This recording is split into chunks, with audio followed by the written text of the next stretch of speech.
nararamdaman niyo pagkatapos kayong mag-take ng Altemuin? Kagabi, inaatake ako.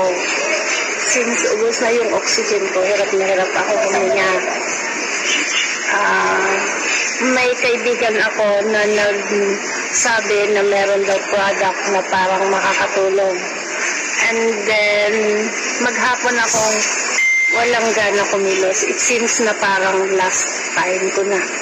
So, nagabili na ako kay Marces na huwag pabayaan ng kaibigan ko.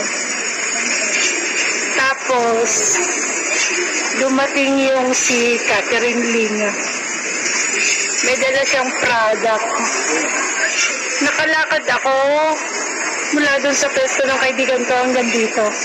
Supposed to be, hindi ako umalis sa upuan kanina. Kasi nga mas kama ang pakiramdam ko. Pero ngayon, nakadalawang